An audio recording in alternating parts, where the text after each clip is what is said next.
All right, so here's our first issue. No operator group found that is managing this namespace. And they have an operator group in the namespace.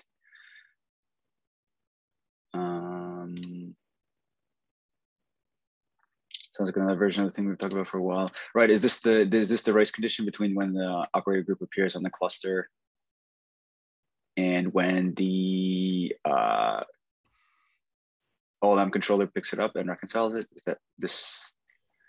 Yeah, this is pretty much, I created an operator group, then I created a subscription, or I created them at the exact same time. And now that we are doing more to try to actually give information to the end user about the fact that this is a failing interaction, like a user just knows, oh, hey, actually, this is an incompatible state. I think there was some conversation about the idea that as part of that change, we might have reduced the amount of time that a potential that this race condition could actually get hit. So I think there was a thread actually yesterday where Ben and Anik were talking about that. So I don't know if we want to try to spend some time at some point talking through that, but I think it's probably a larger conversation and maybe not something we can hash out here. And also it seems like neither of them are here. So this might also be one of those things that could be handled by the install plan retry logic. I thought we were going to add some support for detecting transient types of errors and then trying to rebuild or rerun the install plan. Yeah, I mean, it's possible we probably could try to do something like that.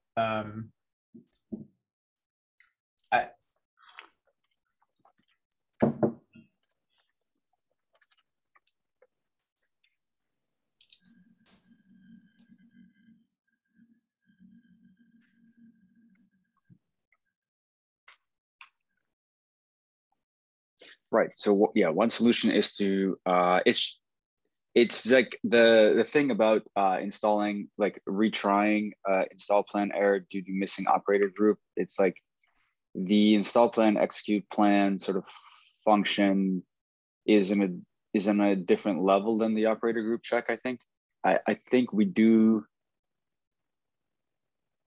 I don't think we do any checks against operator groups in that function as of now. But that's certainly one way to go about it. It's essentially, right, like Kevin, like if in this case they install the operator group like 5 seconds after the subscription, then this wouldn't be an issue, right? This issue is that they literally apply both to the cluster at the same time. Yeah, it's probably that they have one manifest that has both YAML files in it. So there's not a chance that the OpenShift UI would do this potentially too? I think that the operator groups and subscriptions like in one full script. I believe that the OpenShift UI, right? This was always a problem where if you apply them at the same time, you could run into this race condition. What is different now is we're explicitly giving you that this is the error that happened. The OpenShift console definitely already has logic to specifically apply the operator group, wait for the status, and then apply the subscription after that. Got it. So yeah, so I think this is probably a simple document to work around. Create opera group, wait 10 seconds, create subscription. So unfortunately, that's probably a reasonable workaround. Yeah, you can even do it programmatically, right? Like if you just watch the status of the operator group before you apply the subscription, that works too. Right. So yeah, that's a good point. Yeah. So Chris, so a simple workaround is to simply wait after applying the operator group, say 5 to 10 seconds before applying the subscription. In terms of a fix, do we have I know you said, right, Nick is looking at this with Ben. Is this something that we're trying to get in the next I am not convinced. I think I am not totally convinced that this is something that we necessarily can easily fix with retries. The retry logic that's in the install plan controller is mostly aware of the resources in the install plan. So it doesn't know about operator groups. So it might be that we could try to teach it how to query for other APIs. I think there's some questions also about whether that's even necessarily the right thing to be doing with a resource like operator group. So I think there's probably a larger discussion needs to be had. I don't think it's as simple as let's just go add some retry, make a query, and then we're done. Well, actually, so I agree with you, but the thing is, the install plan, we do look at the operator group when we set up the attenuated clients to figure out the scope in which they should be able to operate. So maybe in that check, we can also check the status to make sure the operator group is healthy. Because we just look at it, or do you know what I mean? Like there is an interaction. Well, I mean, there is obviously interaction. I have to go look at the code. I think it's a little more complicated. I am woefully unprepared to have this conversation. Yeah. I'll just throw something else out there, and maybe this is not a reasonable possibility, but this is like, we're talking about the install plan, but really this issue is based on the fact that someone is creating a subscription in an operator group and there's a race condition in terms of creating of the subscription controller creating an install plan, and then the install plan reconciling still before the operator group is ready. Is it reasonable then to say, well, we could just not create the install plan until there's not, and basically the subscription controller could just throw its hands up and say, I'm not going to reconcile the subscription until there's an install plan in this namespace. Or until there's an operator group. I don't know. It's not really as simple as that, right? That would be the case if there was a one-to-one relationship between operator group and subscription. But in reality, right, the subscription needs to be aware of, it needs to be creating install plans in potentially n namespaces depending on the install mode. I think that we're going to start getting into some fairly dangerous water if we're trying to have the subscription controller be tenant aware of every single namespace that it could potentially be creating an install plan in. I think that might be a way to do it. I think we would probably need to think about it a little bit. That's fair. I hadn't considered that part of it.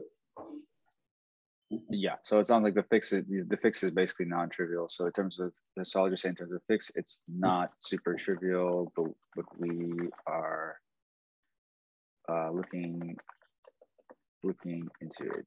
Well, it's also like that. I think the reason I'm mostly trying to caution here is I think maybe using the word fix is not necessarily the correct way to think about this. Like we're adding some logic into the install plans where we added some logic in the install plans to do retries on stuff like transient errors, where the install plan attempted to apply, the API server didn't respond in a healthy way, and we retry that API server call. That's not really the same thing as an asynchronous check against another external resource that is literally intended to make sure that this install plan can't execute. Like I think we're sort of treading into like some conceptual ideas around like what does it mean to be an install plan? The fact that the install plan is a run once resource object that isn't really designed to be a reconciliation over time that moves towards a desired state. And so like I'm not saying that's definitely not something we can do, but I think we're sort of like bending the meaning of some of these things. And so we probably need to be really careful about how we want to think about that going forward. Okay, so I would change it to changing the behavior, sort of like, because that's sort of what we're discussing is can we change the behavior? Is this something that will be addressed in our like V2 APIs? Well, yeah, I mean, if we have a bundle API that reconciles state against the instance, then yes, like this won't be a problem anymore because the concept of an install plan is really the problem here. Yeah. Yeah. I think the provisioner, we'll unpack it. There might be other types of races, but not necessarily this the specific one. Yeah. Well, also the operator group just won't be a thing in the new APIs. So yeah, because we're just saying, cluster singletons. Yeah. The only reason I ask, like, I feel like if I'm putting my OLM user hat on, this is like an entirely reasonable and seemingly obvious thing that should be happening, right? Like any other Kubernetes controller is like, oh, well, the operator group wasn't ready. Well, let me go fix it. And then you should re-reconcile. Like, so I understand that there's a lot of history around like the design of the install plan, but I think if we think about it from the perspective of everyone using OLM, I think almost everyone would say like, yeah, this should be a fix that you can make without knowing all the history of it. I don't disagree, Joe. I think the problem we're going to run into if we open those sorts of floodgates is if we do that for one thing, well then every single instance of an install plan failing to apply now is a bug. And then, okay, so now we need to entirely rewrite the install plan controller to be a re-reconciled object that defines desired state of an install on a cluster. And I think that just is the bundle API, right? Yeah, and I'm not saying we should go change it. I'm saying it might be helpful to acknowledge that up front in these issues so that people can build that background and context about why we're not calling this a fix. Yeah, that's fair. Yeah, from my standpoint, this reiterates the fact that these APIs are really not declarative in nature, they're imperative in nature. So they're kind of like not a typical pattern that people would understand for Kubernetes. And so I think there's just some technical debt from a design perspective that can't be unwound easily. Yeah, that I agree with. Absolutely, I'm not saying that I don't think that. I think this API is working really well, and everyone should like it and stop complaining. I just think like if the semantic meaning of the things we're talking about gets twisted enough, we're putting ourselves in a hole where the entire project is just kind of like unmaintainable. I would rather us say like, to be fair, I think it's possible that what we actually have done by adding those more specific errors is accidentally caused a regression where there was behavior that we just didn't realize was the case in the install plan. And maybe that's the thing that we should probably try to fix. And I think we should probably do that investigation and find out if that's the case. And if it is, maybe we go and create a fix to make that behavior go back to the way that it was. But I think just sort of calling this class a problem as a bug is just going to probably be really dangerous for the project. Okay. So I have a comment here. Does anyone feel like we want to add anything to it? I think we've spent 15 minutes on this one. I think we have a pretty good idea. We give a workaround, which is basically just wait, and higher level fixes is may or may not, right? As as Kevin's pointing out, it may or may not be really something that we can be invested in. So I'm just going to leave this comment.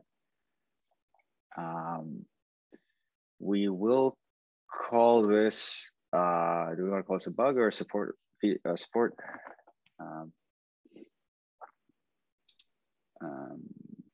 I think it's probably triage support unless we can prove it's a bug.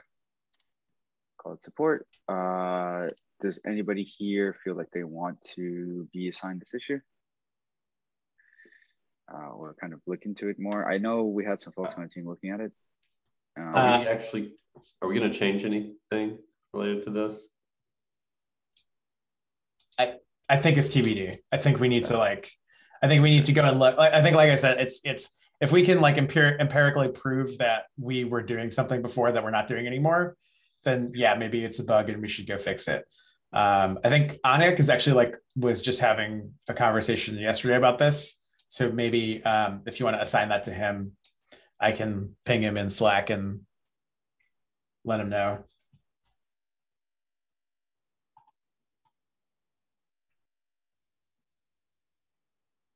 Okay, yeah, sounds good. I'll put Anik on this one. And I guess we'll see. I guess we'll put it in the backlog for now, since we're saying we don't really have a clear expectation. Yeah. Okay, sounds cool. Good. So one down. Let's go to the next one. Not able to assign resources, CPU limit, requesting limits for operator pod containers. Okay.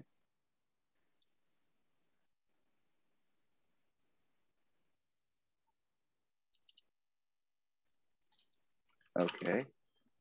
So they put on the pod spec resources and limits. And after the installation, no resources are allocated.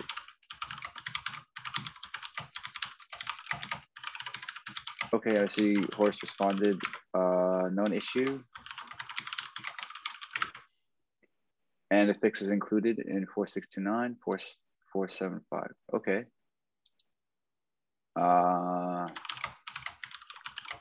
Great. So I think that if this issue has been resolved, then we can just go ahead and close this issue.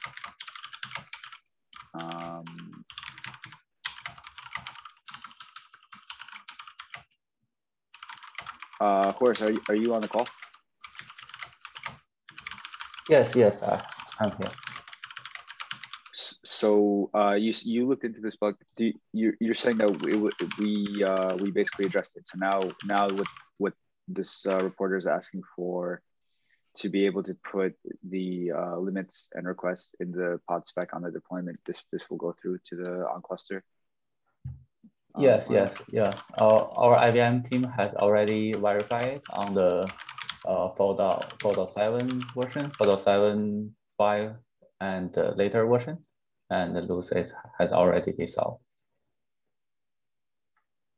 Okay, great. That's really great. So effectively, you've triaged it already, which is great. And I see that Joe has a PR. So I think this is addressed by 2010. Okay.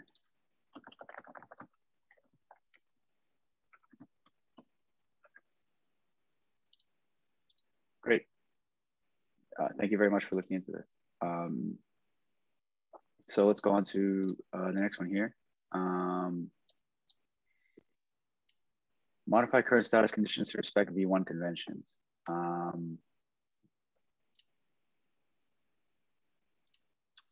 Almost all CRD declared operator lifecycle convention on V1 alpha version. The conditions will have to respect conventions. Okay, this is interesting. I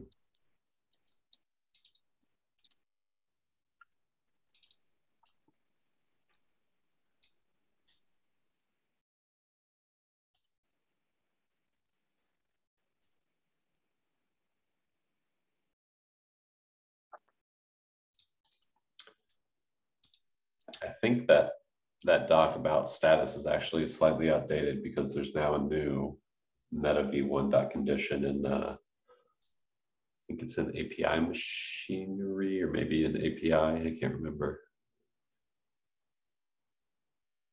But it seems like this issue is just asking us to change our CRDs to look more like standard, like use standard conditions. Is that what they're asking?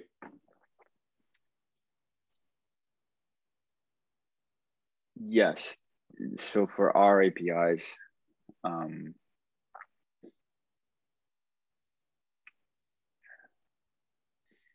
current conditions are not integrated with standard tools like Ansible or KD's info modules. The way parameter in particular cannot be used. Okay. I don't know that we're actually going to do this though. I think if I had to say anything, I would say we should, if at all possible, we should use standard status conventions for our V2 APIs, but like the ship has basically sailed for our V1 APIs. So when we, so for the OLM CRDs themselves, are they already using V1 CRD definitions? Yes, they are. Okay. This is talking about the version of our CRDs, not the version of the CRD type. Yep. Okay. All right. I just wanted to make sure it wasn't some kind of schema thing that they're thinking about, that the schemas are trying to enforce. Okay. It's just a convention on any V1 API. They really want them to have consistent conditions. Okay. Yeah, it sounds like the real ask here is I want to be able to use some other stuff that knows about how to query for standard conditions in a general way, and I can't do that with your CRDs. Yeah, so I agree. This is not going to get fixed with these APIs. It'll get fixed in future APIs. But for the operator API, if that's not doing that, any of our existing V1s, those should probably be enhanced. If they're not doing this already. So we've got two, right? Operator condition and operator are only V1s. Yeah, there's also operator conditions, which are themselves sort of like a wrapper on conditions. The operator. And I know operator conditions uses the standard condition types. So I think we're covered there. I'm not sure about the operator API.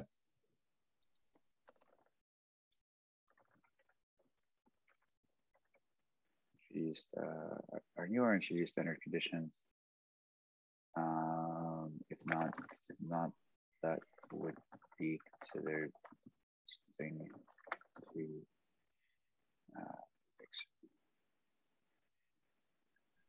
to change.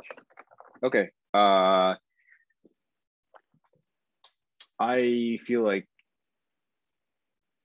I'm not sure if whether or not we should close this. I don't think there's any real follow-up.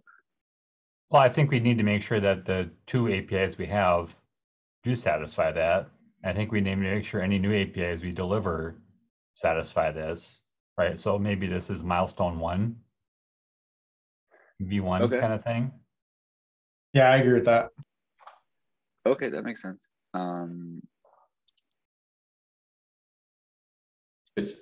It's possible that we can't change, like if we're already using conditions in a non-conventional way in those V1 APIs, then they're stuck too. So this would only work if it was like an additive, we're going to add a brand new conditions field to the operator API. There you go. So I know the operator condition CRD uses the meta v1 condition type, but the operator API uses its own conditions type, which is less restricted by its schema. It looks like it's fairly close. They're very similar, and as far as I know, only our API should be writing to the status with these conditions. So provided that the existing stuff we're writing is acceptable within the confines, the schema introduced by the meta v1 condition, then it would be a pretty simple change. But I'm not totally sure if it is acceptable or valid to, if I'm unsure if it's valid according to the structural schema of the meta v1 condition type. Right. So I think that's like the actionable thing that we could do right now. Let's go and try to change that and make sure nothing breaks. Yep.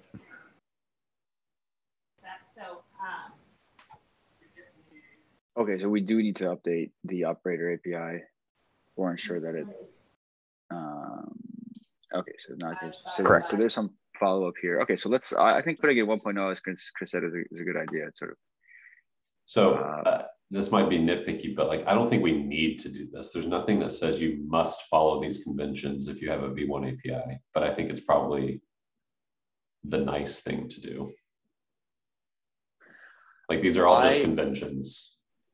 I also Right. And to your point, I mean, this is a different conversation. I don't mean to derail our conversation, but do we expect OLM when we're working on the V2 now, right now, the existing APIs are V1 Alpha 1. Do we expect to bump? I mean, I guess we have 1.0 milestone here, so we are going to hit 1.0 eventually. 1.0 is going to be the solidified version of the existing APIs, essentially, because RuckPack is going to be separate, right? Yeah. Well, so my expectation would be that the things that will go away are subscription, install plan, CSV, and operator group. So any of our other APIs that we have, we'll probably want to bump those eventually to V1. Like, I know that we've not been having this conversation in the context of that, but catalog source is probably something that will still live around. Right. Okay, and I don't mean to derail the. I guess I'm not sure what exactly we're promising for V1, but that is something that we don't necessarily need to address right now. Okay, so is there anything else that we need to? So we can consider it something to change. As Joe was saying, we don't have to do this. Does anybody want to look into this further so we can sort of consider it a triage per se?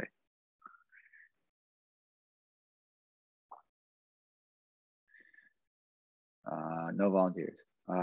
Okay, we could also just leave it unassigned potentially, since this is 1.0. It's sort of, maybe we mark this as a good first issue, and we just ask that we, like the first step could be just finding out if the existing conditions can just easily be converted to the meta V1 condition structural schema. okay. Yeah, I think that's fair. I don't know if it's really a good first issue, but it's certainly something that if someone were interested, they could well, updating the CRD to use the meta V1 condition is pretty easy. It's just if it doesn't work, then it becomes a harder issue. So right. but that first legwork could be, a good step. Alex, would you mind commenting basically what you think a person that picks this up would need to do? Yeah, I'm happy to do that. It's issue 2186. Okay. Thanks. Okay, and I think we can leave it on the side for now, since it's sort of in the 1.0 milestone. Okay, so if we're good on that one, let's keep going here. Support mark default version for CRD with multiple versions. Okay.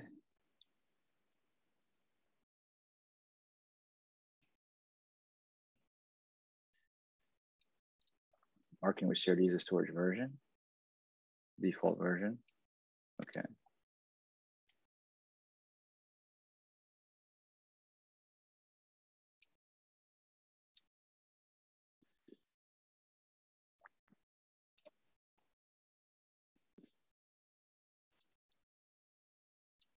Okay, I think this seems like something that is pretty straightforward and something that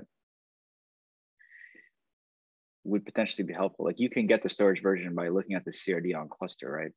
But they're describing, like, for users, they wouldn't know at a glance which version is the stored version.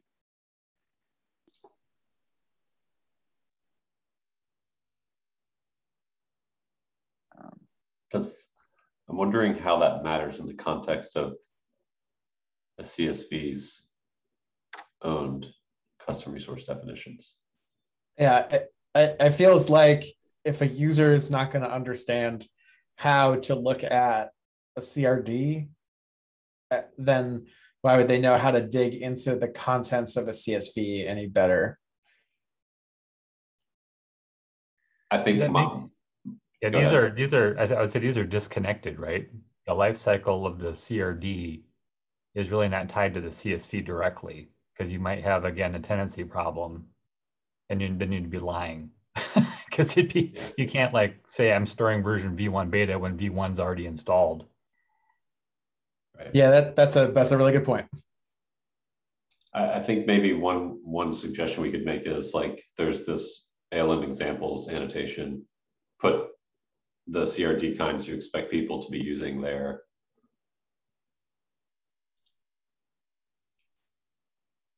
That's true. Yep, there is that annotation. Do we have any documentation around that? I'm not even entirely sure how that. It's really only used by the OpenShift console. Yeah. I don't know if we have any documentation on that particular. In the owned section of the CRD in the CSV, shouldn't you just have one of those versions in there? Why would you declare all three? Well, that way another operator could depend on one of those APIs and this operator would still meet that dependency. Oh, okay. So yeah, there's no really way to say which version of the API your controller is communicating with. Not that that necessarily matters. I imagine, though, that it would be probably very unlikely for you to list a version newer than the version your controller was actually interacting with. Right. And if, the API should be like sort of backwards and compatible per the kube conventions between the served versions and the storage version. So it seems like, right, there was the idea of using the ALM example thing, but Joe, I'm just hesitant to point them to something that is, I don't know where it exists. And if there's no like other entry point into that, like as Kevin was saying, like it's really only visible in the console. Theoretically, we could potentially do something to highlight those things in the kube CTL operator plugin, but that doesn't exist either. And if there's no docs for it, then yeah, maybe you're right. Maybe we shouldn't point them to that.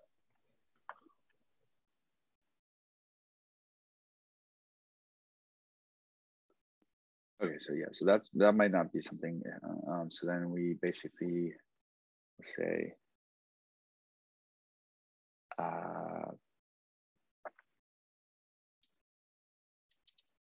we would maybe, kind of what we're saying, we would recommend that users check the CRD on cluster to determine the storage version and then version their CRs appropriately, right? Like,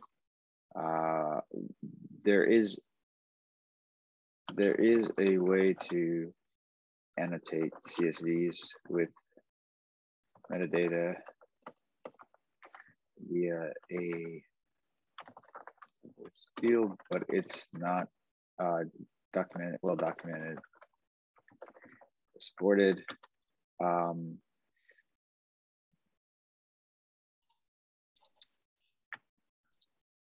I don't think I'd mention that because okay. We'll just get more follow-on questions about what that is. Yeah.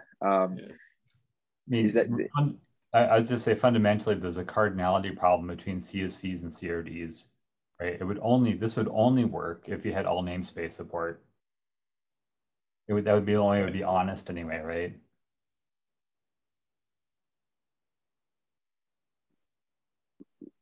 Right, because of what I just said about the tenancy problem. Well, yeah. Presumably, if you're thinking about it, if you're looking at the CSV on cluster to get the answer to this question, then at least it's in the context of the namespace. So that one wouldn't necessarily be like that controller would be telling the truth about what it was trying to do. Whether that's actually the stored version is a separate thing. But yes, I agree.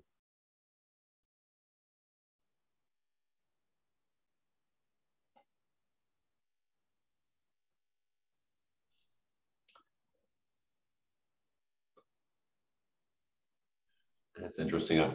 It seems like say you've got the same operator, well, not the same, the same package installed in two different namespaces. There's scopes such that they don't overlap.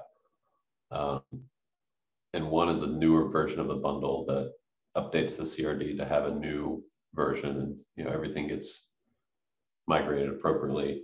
There's nothing that would stop a controller in the older version bundle namespace of using that newer version, right? Like, I guess maybe the only thing would be no, because RBAC is not versioned. Yeah. I'm not sure that's either. It might be neither here nor there, but just an interesting thing I hadn't thought about.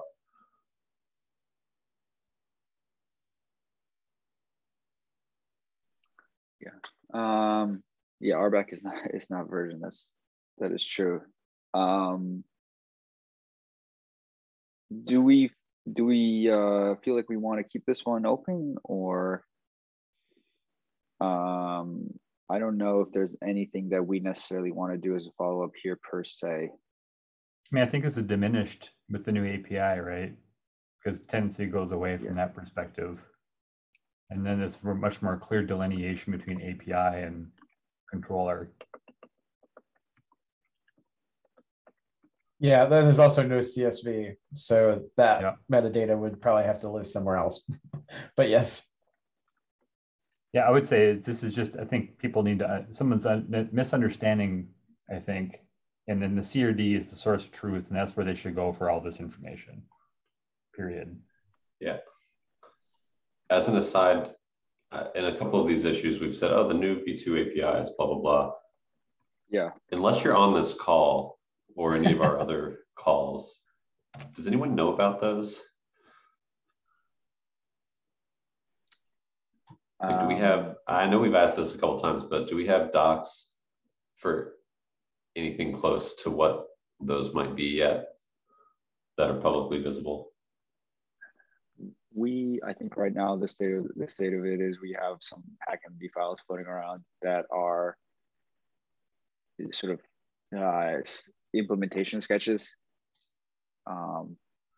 I don't know if we have anything for public consumption, but I think you raise a really good point, which is that we probably need to, maybe have like a blog post or something.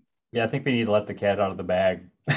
So I think we were just talking yesterday about the idea of basically moving. And maybe this is probably a better conversation for the working group meeting next week. But we were talking about moving basically all of our like high level tracking to start using GitHub projects so that we could actually just like track all of that 100% upstream, so that it's like really obvious all the stuff that we're working on. That'd be great. Then I can get rid of my Word doc, trying to keep track of it all behind the scenes. Yeah. Okay, that is helpful. I know that's a new feature. Yeah, we should use that. But I think, yeah, to your point, like I do think we've had transparency problems, and I think we're becoming more transparent. But we need to go even further in terms of like helping people understand kind of where we're going. Because like even here, like I could link to our our strawman doc, but like it's not. I don't know if it's something that casual OLM users may be interested in. I think it's too technical. It's basically meant for people on the call. If we were to have an entry point, I prefer the one that I think Nick wrote. It was basically talking about the OLM lifecycle, next generation lifecycle, where it goes through end to end how this thing would work. That's easier to understand because it's basically a working example. Anyway, that's here and there. We should talk about that next week. Okay. Yeah, I agree. So with this one, I don't know. Do we feel like we want to close it, or we want to put it in a backlog somewhere? How do we feel about this? I don't think there's anything to do here, right? Unless we want to introduce a new API that extends CRDs somehow to make it a little more obvious what they're doing. Okay, let's go ahead and just close it for now then, and we'll see if the reporter opens it back up.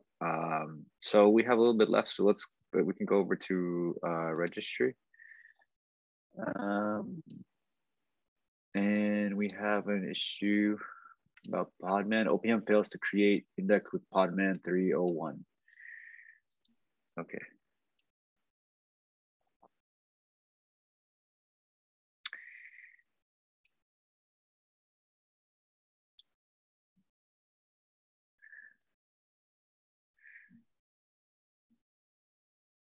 Okay, I feel like this area is somewhat familiar to me.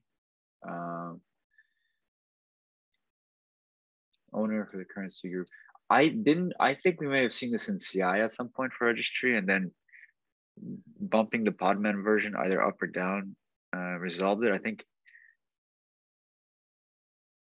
that's what I believe it to be the case. Not entirely sure. So we have a contract with Podman, and Podman's either breaking that contract or our contract is brittle. It is definitely brittle because we shell out to Docker and Podman in some of our commands. And other commands we use the containerd library.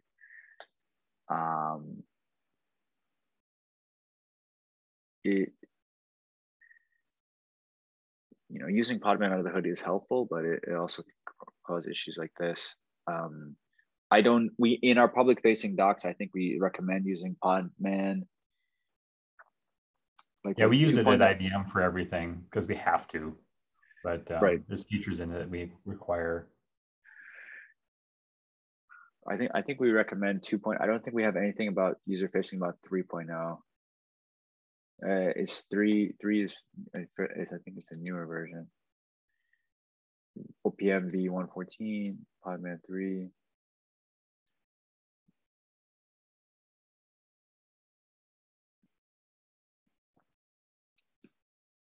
Oh, I see. There's a warning message in the output, essentially. That's a fairly old version of OPM.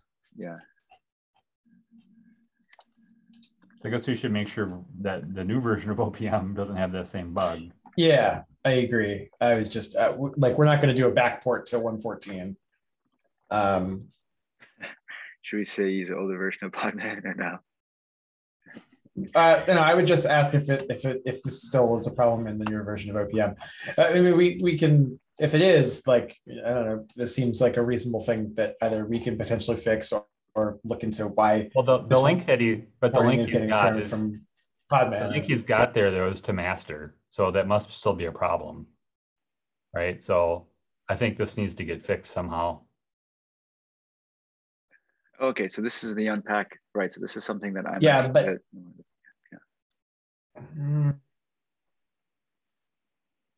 I mean, if there's some implicit contract here, we should probably figure out why that's the case. Yeah, I mean, if it's the same, then we can test it. We should probably figure out what's the diff here, why it's happening now, and is this something that needs to change in OPM, or is this something that needs to change in Podman?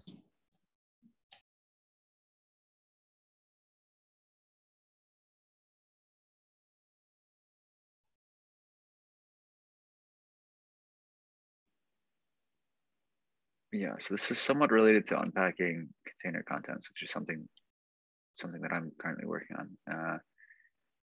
But essentially, I could just tell from the code what it's saying is it tries to get the ID of the container that's created, and because there's a warning, it crashes out. Okay, so new version. I think it probably, I believe it will be.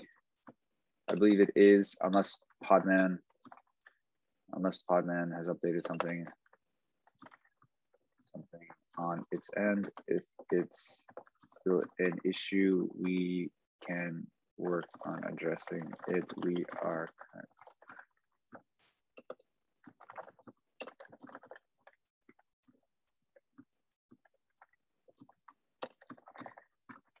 right, like changing what we're unpacking. This issue will still come up, but it is somewhat dependent on the version of Podman and the environment that they're running it in, because this error is very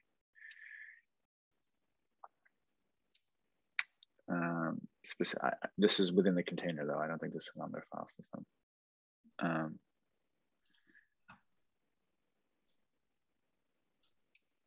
Good. Yeah, this is wrong.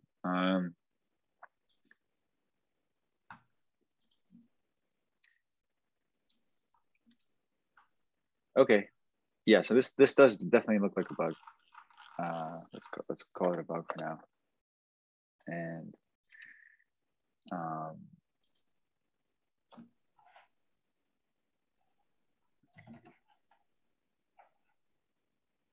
just leave a comment. You want to pull it into, I think maybe is this something that it would be a candidate for the next upstream release of OPM? Yeah, I think that's reasonable. Trying to parse standard out, standard error. Yeah, it's trying to. Yeah, that's a good point. So maybe if instead of parsing both out and error, if we just parse out standard out, then maybe it would be a little bit more robust. Then this warning wouldn't necessarily come through to the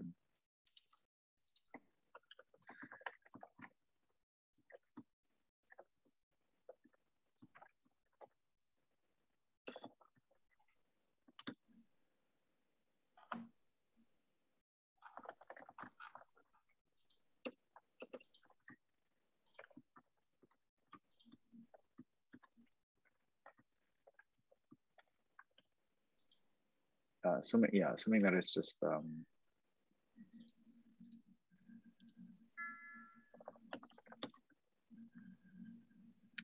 it's just an issue with the ID. Cool. Okay, let's put this in latest milestone. Good catch, Ankita. Is anyone interested in this particular bug? I don't have anything on my plate right now. I can. I'm kind of looking at some stuff in the same function, so I'll just assign it to myself for now. I think Ankita was trying to take it. Oh, Ankita. Okay, perfect. Okay, yeah, no problem.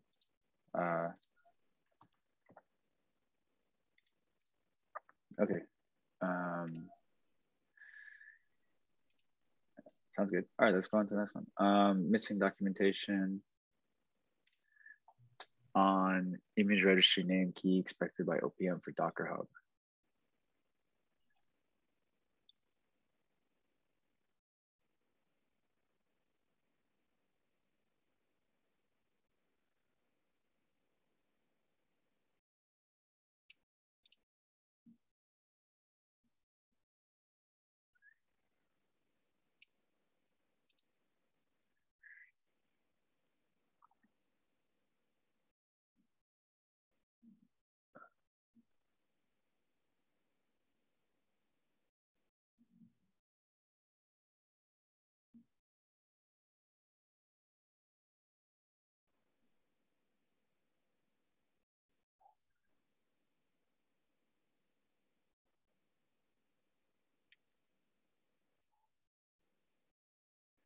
Okay, so this is an issue around host names and authenticating to the registry when doing things like OPM registry add. Yes, this is how the internal libraries are trying to interpret the authorization, right? It's hard coded to talk to one Docker config entry. Yeah, what do we have? So this is container D.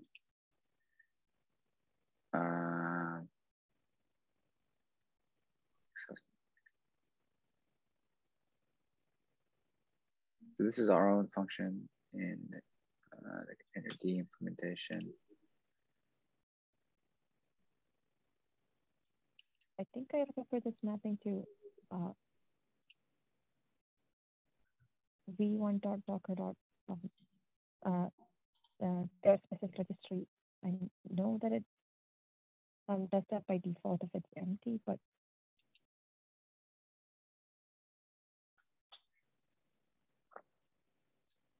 Yeah,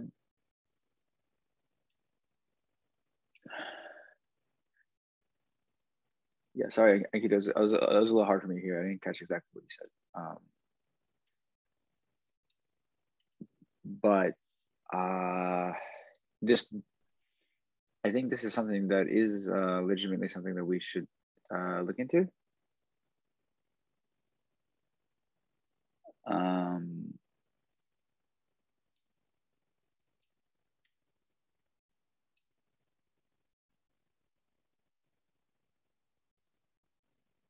I guess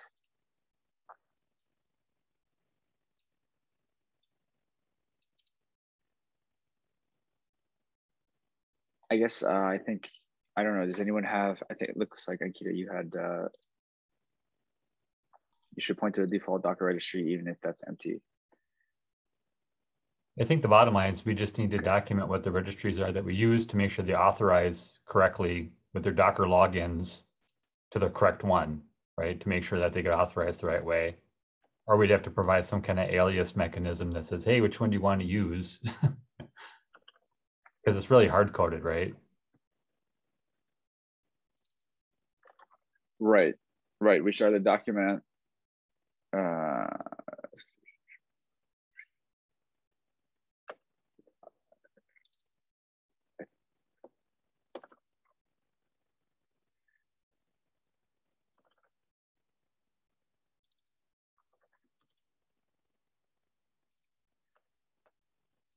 we should, I believe we should either make this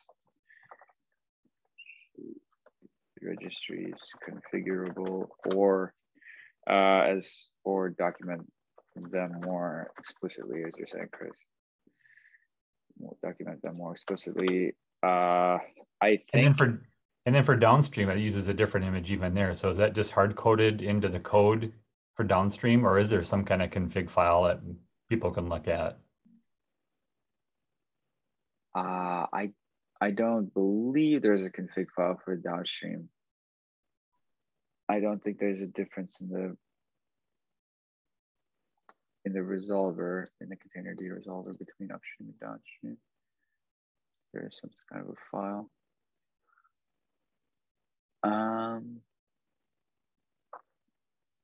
Yeah, I don't know. I think this definitely warrants further investigation. I know Nick, the container D implement. Nick would know a lot about this. He's aware. So yeah, just for I think for like a CI/CD process, this is an anti-pattern. I don't think people should do it this way anyway. They should probably use, the Docker commands directly and just use this to modify the database, or in the future, they're going to use the declarative index. This should really be only good for development purposes, in my opinion. We don't, like at IBM, we don't do this at all anymore. We don't use the unpack. We don't use any of this automatic build stuff. We just do it during key milestones when we update, OPM versions and things like that. Just to make sure we don't get into jail like this, because these are things that are definitely kind of developer-y things, in my opinion. Yeah, it makes sense. And we want to get, right, Kevin, as you're saying, we want to get rid of it. Basically, yeah, this like these types of bespoke imperative commands. I think we're trying to move away from that.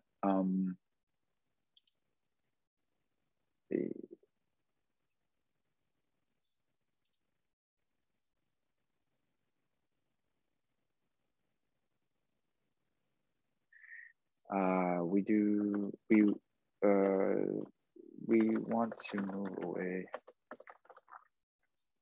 I don't know if this is really going to help them though, but we can recommend basically doing in a CI/CD process. The recommendation is,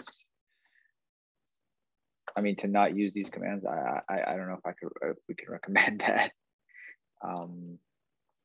I kind of think like it's more under the class of like, yeah, this is probably something that if we wanted to continue supporting these, we could try to describe what the problem is if someone wants to pick this up. But I think this is like a bug that goes at the bottom of the list in the backlog that we don't ever touch. I think unless somebody's interested in it. I do think it's probably reasonable to have a little thing in a FAQ, you know, for the OPM tool saying, hey, by the way, if you're going to use, you know, this is how we do it, things internally, subject to change. There's just some edge cases to be aware of. I mean, granted, we have an issue here, Yeah. which you can search on and find the same information too, but. Yeah, I mean, even when we were building this, like, it was always like, we're going to do a minimum viable, like, this thing can shell out to Docker. If you want to do anything more complicated than like what it gives you by default with the very limited set of like flags you can even pass in, then there be dragons, your mileage may vary. We are not. Okay. I think we would accept. I think we could say we would accept a fix change that adds. I don't know if I want to say that. Okay, I think as you said, Kevin, I think we definitely want to leave this open, have this be something that sits in our backlog as a low priority bug. Definitely call it a bug, and you know, see maybe the reporter will follow up. But yeah, these types of commands in general, I don't know if we're that interested in trying to change them all that much. Now with declarative config and stuff like that. Okay, so it looks like we're right at time. We're right at 11. So thank you everyone for coming. And we'll see everyone at the working group meeting next week. Bye guys.